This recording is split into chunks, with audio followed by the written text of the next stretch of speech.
Hey guys, welcome back to my channel, and it's Deb C, and the place to be, it's Deb C. Bloop, bloop, that's me. Boop, Deb C. Hey guys, and happy Saturday. I hope everybody is having a great weekend so far and a wonderful start to the day. Listen, you didn't get a video from me yesterday because I was so hyped up. I was so hyped up that I got through yesterday and I'm on the precipice of a vacanza, otherwise known as a vacation. I am off this coming week for 1 week. I don't have anything big and fun planned.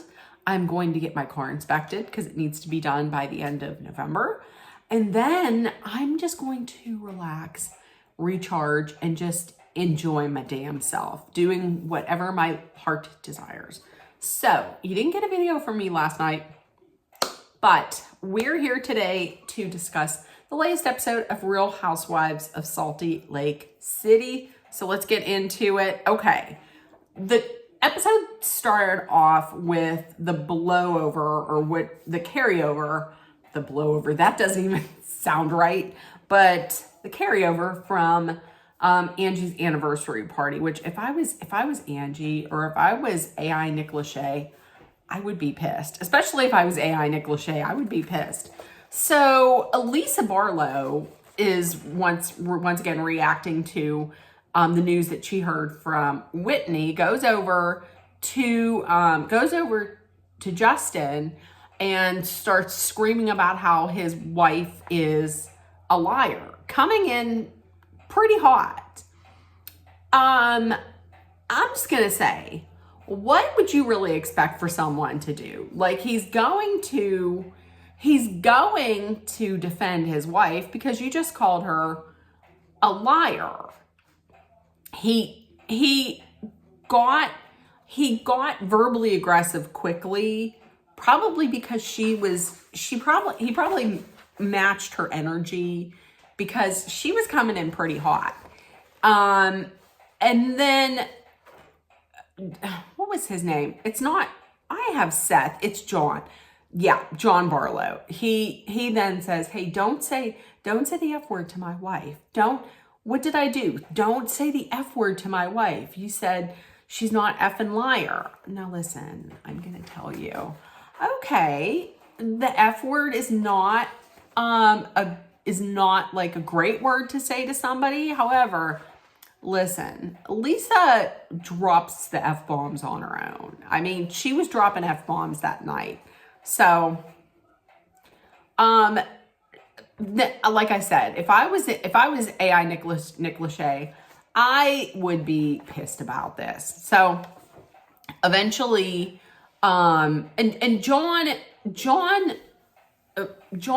kind of lets loose on Justin again whenever all Justin really did was ask Lisa a question, and then he was like, don't you talk to my wife, or something like that. So Whitney and Justin leave, and then eventually everybody else leaves. Okay, so the next day, the aftermath. Justin is taking this seriously because he's throwing away all that perfectly good liquor. Whitney's like, are you sure you want to do that? He's like, yes, we are not drinking anything from the Barlows. No, thank you. I don't know that you need to go that far, but hey, you do you, boo.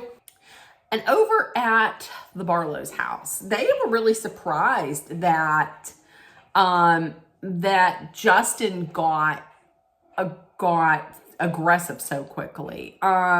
Like I said, I can maybe kind of see why they were surprised, because maybe that's out of character for Justin, but he was standing up for his wife. Like I said, he did get loud, but he matched her energy. But when they're going back and forth and talking, the two couples are talking amongst each other. Okay, I was kind of wowed and impressed that Lisa's husband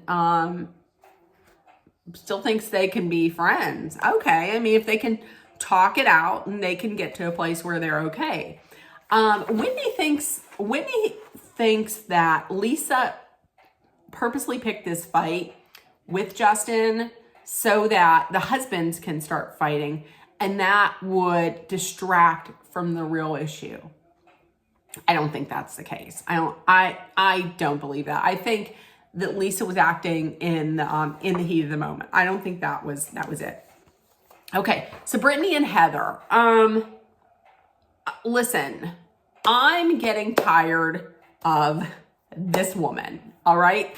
Here's when I say this woman, I mean Brittany. I mean, I'm getting a little tired of Heather too, but I'm over Brittany. Brittany needs to just get back. She needs to stop doing this whole, I don't know what I want, this, not, you know what you want. You want to be with Jared Joel. So just get over it and just be with him. All right. That's what you want anyways. Don't lead Aaron on. Just do it. Just get back with Jared Joel. That's what you want. But listen, when she had said, they played like the flashback of Brittany saying that she picked a man over her children. No. No, I don't like that. I don't think that's it at all. And she says she keeps going back to him because she wants the love that she never had. And you see later on, like, her parents had like this amazing love story that she just hasn't. But maybe get into some therapy. Try to repair your relationship with your kids. They are the most important thing. They should be the most important thing in your life, your children. I mean, a man should come not above them and not above yourself. They should not come. It should be like your kids, you, and then this man should be down there. I mean, he should not be up above your children. That's all I'm saying. Okay, Bronwyn and Todd, listen. I'm going to say this right now. I hope that this does not change for me, because there have been quite a few Real Housewives that the first season I've been like, oh my God, I love them, and I'm never going to not love this Real Housewife. And I love her. And then something happens and I'm like, oh shit, I can't stand this woman. Because it happened with Heather Gay. Like, Heather's first season, loved her. And then I feel like the popularity, remember like when she was on, it was the first reunion and they were like, everybody loves you. And Rihanna started following you. And I feel like after that, her head got kind of big. And I was like, oh, no, thank you. Like Leah McSweeney on Real Housewives New York City. I loved her the first season. And then the second season, I was like, or even near the end of the first season, I was like, oh, girl. Oh, you're always drunk and you're really messy. And it's, oh, no. So Bronwyn, I'm going to tell you, I love Bronwyn right now. There's one thing that she fails to do at the end that I don't like and is gross, but it's not enough to make me be like, I don't like her at all. So Bronwyn I am loving right now. And one of the multiple reasons why I like Bronwyn is, listen, when she goes to the airport to pick up Todd and she shows up in costumes, she's like, I know he wants me to show up in something like sexy, maybe like a different wig, but she shows up dressed up like a shark or a pig or like, I don't know. Those costumes were hilarious. It was honestly, I love that. Like, Bronwyn is offering me like my favorite parts of episodes. Like the episode a few shows ago, whenever she was talking to Gwen and they had the dogs up on the couch, and those dogs had those button down like cable knit sweaters that were the best. Bronwyn is my favorite this season, hands down. And also Bronwyn is obviously a member of Bachelor Nation, because they were talking about whenever they met at Newport and they went to like a race, and Todd was like, I'm going to introduce you to Mario Andretti. And she was like, no, is that Ari Lewandike from The Bachelor? That's who she wanted to meet. I was like, oh, if that woman ever ends up on Cameo, trust, I am going to spend the money and I'm going to get a greeting from Bronwyn Newport. Seriously, love Bronwyn.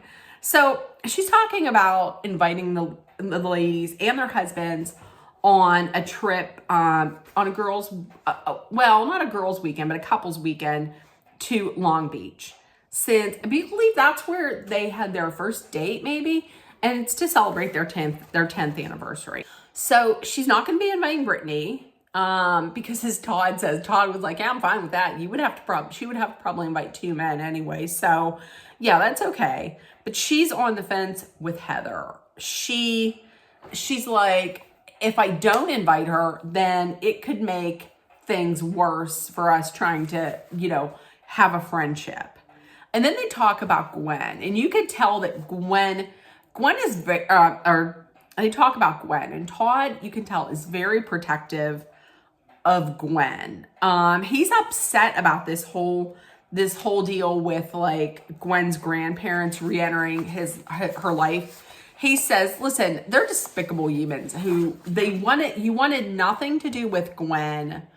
And Bronwyn's like, I know, I'm afraid that they're gonna come in and they're gonna re-traumatize Gwen.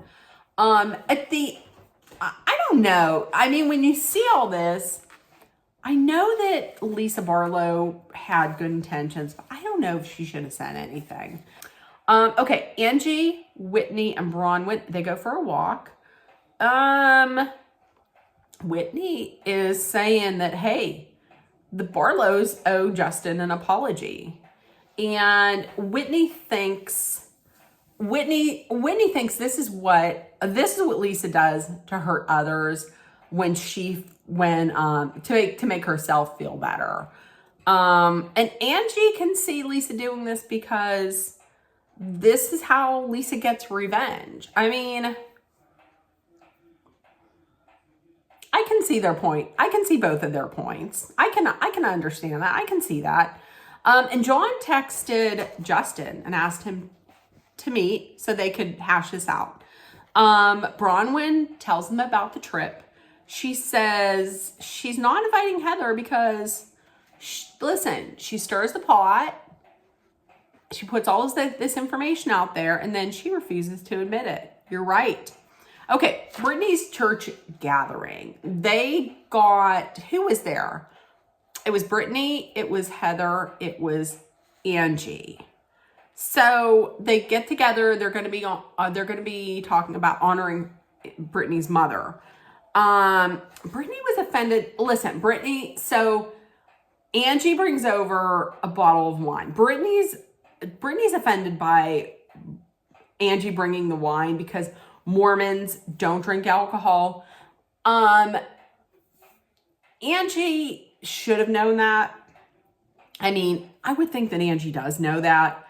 But listen, Brittany, don't be offended by this. You've been drinking the whole season. Like, you drink at every function. They showed her drinking at every function. And so don't pretend now that you're like this very strict Mormon who follows every single rule, because you don't. So then they start singing. I didn't understand. Anybody else in the comments, let me know, why was she conducting? Like, they're singing and then I don't know why she was conducting. that made no sense to me. And then her father started talking about her mom, and they show a picture. Did they have a musical group? Is that why she wants to date an Osmond? Because they have that in common, that there was a musical group like the Van Trapps or the Osmonds. And her mom and dad, they dated for 6 days before they got engaged. Wow. Okay. Heather, so the three ladies are then talking. Heather tells the ladies, hey, listen, Bronwyn invited me to her house. Heather called Bronwyn slimy. Heather calling Bronwyn was real slimy. And Heather calling Bronwyn slimy was real rich. Because Heather was the one who went behind Angie's back and stirred the pot with Lisa. I mean, that's not slimy. Listen, it's then Angie talks about her constantly defending Heather, constantly defending Lisa. Like, that's all she's worried about. They've been friends since high school, Heather and Angie. But you didn't hear a peep from Heather when Lisa was coming hard for Angie in Milwaukee, when they were having dinner at what was it? At Harley Davidson. Nothing. She just sat there and smiled. And then Angie goes even further back. Angie was like, yep, this is the same thing that she would do in high school. Because in high school, Heather just really wanted to be with the cool kids. She wanted to be in a cool kids group, even if they were wrong. And she was like, and I've seen you do it before with this group. She's like, with who? Oh, wait, are you talking about with Jen? Listen, the whole black eye situation. And then eventually she comes out and was like, it was Jen. Girl, we all knew it was Jen. But you thought she was the cool girl. Oh, listen, I'm just saying. Now, I said, wait a minute. So there's a problem with, wait a minute. Wait, let me collect myself. Okay, so Heather is like, well, there is obviously a problem between you and Lisa. Okay, so how are you going to fix that? You're going to help that along by bringing up something that Angie had said about Lisa's parenting. That right there, that to me seems like she's trying to drive a wedge between them. That's what that sounds like to me. I could be wrong, but that's my opinion, because that's my opinion. Heather taking up for, and Heather says, listen, I'm taking up for Lisa because we've become just better friends since everything that happened in Bermuda. Okay, so let's go to this meeting.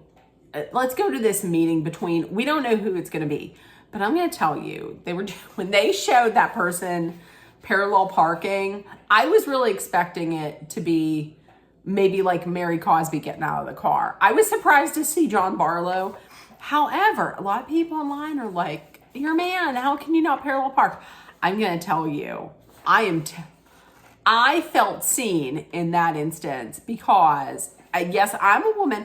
I can't parallel park. I cannot parallel park to save my life. There have been times when I've had to go someplace and for like something social, and I'll see that there's either no parking or I have to parallel park, and I'll either be like, I can't make it, or I'll just call and be like, I don't know what to do. I can't parallel park. I am terrible at parallel parking, so I understand that. Listen, he goes in, so we find out it's John Barlow. And from Jump Street, the only thing I was interested in this whole conversation was those smashed potatoes. That's all John Barlow could keep talking about was those smashed potatoes. I want to see these smashed potatoes. So the two of them meet up. I'm going to tell you, I don't feel like I don't feel like Justin physically got up in her face. Like, he's like, you stepped at my wife. That's not really true though, because Lisa Barlow walked away and then he took a step forward. I didn't sense, I felt aggressiveness from his language, his tone, but not physically. And then John, like I said, and then John got in his face when all Justin did was ask Lisa a question. So John apologized for that. And then asked, do you think that Lisa deserves an apology? I feel like Lisa deserves an apology. Wait, an apology. She deserves an apology from Justin. So John thinks she deserves an apology because he got so aggressive. Listen, your wife comes in hot in his face, screaming about how his wife is a liar. So there is that. Justin was like, I'm gonna have to think about this. And then in confessional, he was like, that's not gonna happen. Meanwhile, here's the smashed potatoes. Okay, listen, before I get to the potatoes, he was like, that's not gonna happen because Lisa gets aggressive on the regular. Lisa screams at everybody. So what? You're not supposed, if you come at me screaming, I'm going to guarantee you, I'm going to match your 99% of the time. 99% of the time, I'm going to match the energy. Unless we're in a situation where I can't. Then I won't. But if I'm in a situation, like if I'm in a surroundings that's okay to do it, then I'll do it. If you come at me crazy like that and it's a funeral or it's a wedding or a birthday party or some special occasion, I'm not going to start screaming. But just know. So then they bring out these smashed potatoes. Ain't nobody ate them. We didn't get to see them. I wanted to see what these smashed potatoes were. That's how a fat girl sees things. Okay. So lastly, Heather visited Bronwyn. Bronwyn said, hey, come on over. Let's talk. Heather's confused about why she's being invited over. Listen, she's going over. She's like, I am expecting I'm going to go in. She's going to apologize because she kind of has been acting like an asshole. Okay, so no, she hasn't been acting like an asshole. She's been calling you out. It's something people don't do to you. But she is calling you out. And you don't like that. Okay, so I'm going to tell you, once again, I've said in the beginning how much I love Bronwyn Newport. I love her. I love Bronwyn. But girl, you've had that house now for 2.5 years. You have not done anything to it, really that much on the inside. And on outside, it doesn't look like a house. It looks like a government lab facility or that looks like a government building. It doesn't look like a house. But I'm going to tell you, once again, I love Bronwyn to death. I love her dogs, but Bronwyn, for the love of Dr. Doolittle, please clean up the Tootsie Rolls. Please clean up the Tootsie Rolls and the Mountain Dew before somebody comes over. Please. Because I'm going to tell you, I love dogs, but I honestly wouldn't have been able to eat anything. Like, I know Heather loves a crumb topping. I wouldn't be able to eat anything if I knew that there was Tootsie Rolls and Mountain Dew on the floor. I wouldn't be able to do it, especially Tootsie Rolls. I couldn't do that. So, okay, they sit down. Listen, Bronwyn comes straight out. She's like, listen, I admit it. I was being messy. Okay, so I was being messy. I apologize. And she took ownership of some of the problems that are plaguing this friendship. So she came right out. But listen, it can't just be all her fault. There's two people in this relationship that's not working. Heather has a part in this too.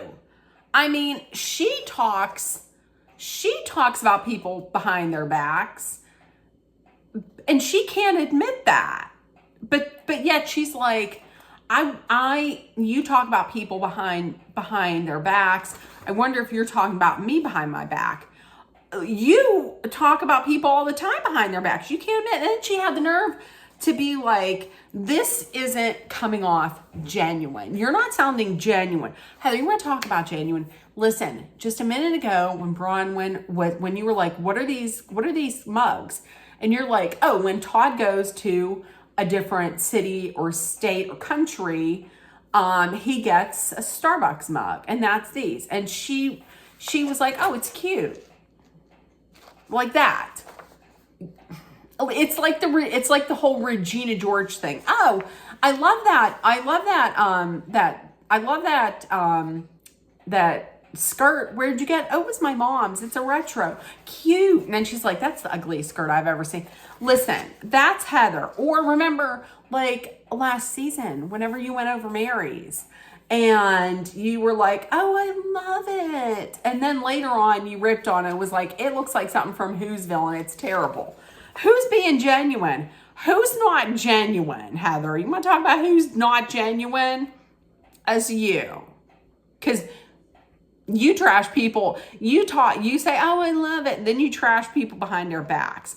So Heather was like, hey, why did you invite me here? Bronwyn comes right out. Bronwyn's like, listen, I'm having a girls trip, and I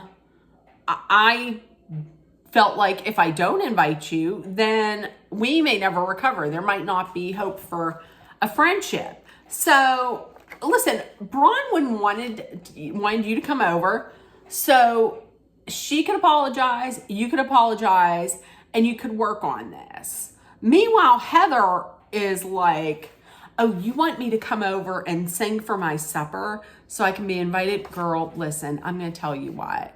I don't think Bronwyn, if you're not there, I think Bronwyn will be just fine. She's going to be okay. So she was like, she turned to her, she's like, well, why did you come over, Heather? Listen, Heather sure did come over there and expect Bronwyn to just bow down to her and be like, I am so sorry, and take full ownership, but she didn't. She didn't own up to any of her shit, none of it. And then Shitty turns around. She turns around and they're talking. Well, no, who brought it up? It was Bronwyn that brought up the comment about not having a prenup. And she's like, yeah, that's right. I think it's stupid not to have a prenup. Marriage is a transactional relationship. So it's stupid not to have one. Listen, that may be how you see marriage, but Bronwyn not having a prenup with Todd shows me she's in it for the right reasons. She's in it because she loves him. That's why. She's with this man because she loves him. The transactional relationship is love, okay? That shows what a shitty person you are, Heather. So they leave, and Heather's like, I'm exhausted by this whole thing. Same girl, same. So Bronwyn, I felt bad for Bronwyn at the end because she was like, this shows me that if the very best of me is not good enough for someone, then that's a big fear of mine. No, listen, how you are is just fine for people. Heather, don't worry about this because Heather's finally getting called out. Heather don't like it. You keep doing you, Bronwyn. There's plenty of people, they're going to like you. including this person right here. You are never going to meet me, but listen. Am I saying Bronwyn is perfect? No. Has she talked about people? She has, but she's also come out and told those people. Okay? She's owned up to shit. Don't give me none of that. That pisses me off. Ugh, no. I ride for Dawn. I ride at Dawn for Bronwyn Newport. That's it. Okay. So listen, in the comments, let me know what you thought if you watched. If nobody told you yet today, you were loved, seen, and heard. Please make sure that you put love, kindness, compassion, acceptance, hope, and positivity out there in the world so that it comes right back at you. Please, number one, be aware of your surroundings. Be safe. Hydrate often with water. And if you're someplace in a dangerous situation, be it weather related or not, please know Dolly and I are always sending our thoughts and our prayers and our love and all the positive energy that you need to get through this. I love you guys, and I will see you tomorrow. Bye, guys.